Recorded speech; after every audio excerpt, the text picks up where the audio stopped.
अस्सलाम वालेकुम व्यूअर्स।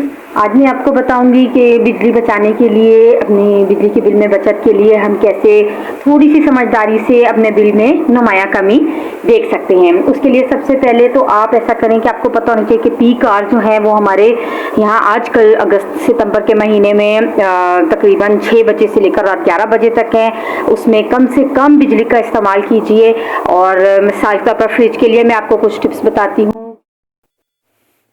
जी। फ्रिज के लिए सबसे पहले आप अपने फ्रिज के थर्मोस्टेट डायल को आप 3 या 4 पर रखिए। इससे ज़्यादा फ्रिज की कूलिंग ना कीजिए।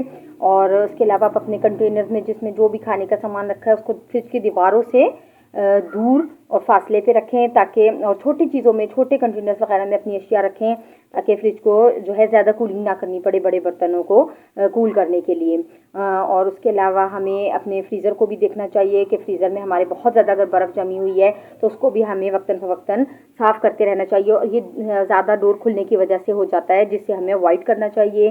फ्रिज के निचले हिस्से की भी, फ्रिज के हिस्से के अंदरूनी हिस्से की भी और बैरूनी हिस्से की भी सफाई का ख़ास ख्याल रखें। और फ्रिज की हमें रबर का भी ख़ास ख्याल रखना चाहिए।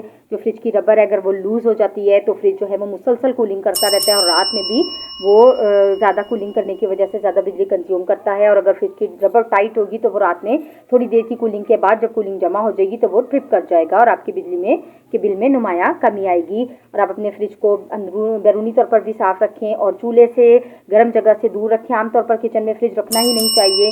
हमें किसी खुली हवादार जगह पर फ्रिज रखना चाहिए। और फ्रिज की जो ग्रिल होती है जिसमें से गैस जो है वो सर्कुलेट कर रही होती है, उसकी सफाई का भी ख़ास ख्याल रखें। उसमें गर्द गुबार डस्ट जम जाती है जिसको हमें ब्रश वगैरह से कुछ वीकली या 2 वीक्स के बाद ज़रूर साफ़ कर लेना चाहिए, ताकि फ्रिज जो है अच्छे तरीके से कूलिंग कर सके और कम से कम बिजली खर्च कर सके।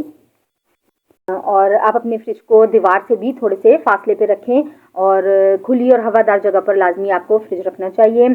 और फ्रिज की सफाई का ज़रूर ख्याल रखना चाहिए।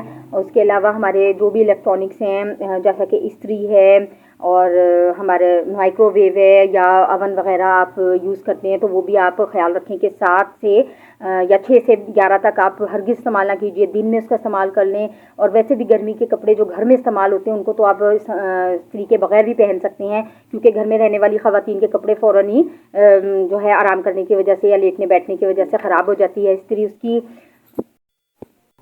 माइक्रोवेव और ओवन वगैरह का इस्तेमाल भी आप अपने पीक आवर्स में जो है वो ना कीजिए। इस्त्री जैसे मैंने बताया आपको 1000 वाट फ़ौरन ही ऑन होते ही इस्तेमाल करना शुरू कर देती है। और इसलिए आप अपने पीक आवर्स में मोटर वगैरह का भी जो है इस्तेमाल से गुरेज करें कि आप दिन में अपनी टंकी भर लीजिए और मोटर को शाम के औकात में कम से कम चलाएं या ना चलाइए। उसके अलावा आप और गर्मियों के कपड़े जो होते हैं वो हल्के फुल्के लॉन के होते हैं, जिन्हें आप हाथ से भी धो सकती हैं। मशीन का इस्तेमाल कम से कम कीजिए। या बहुत ज़्यादा बेडशीट्स कर्टन्स वगैरह जमा हो गए हैं धुलने वाले, तो आप इस्तेमाल कीजिए और उसको जेंटल पे यूज़ कीजिए अगर कपड़े कम गंदे हैं तो।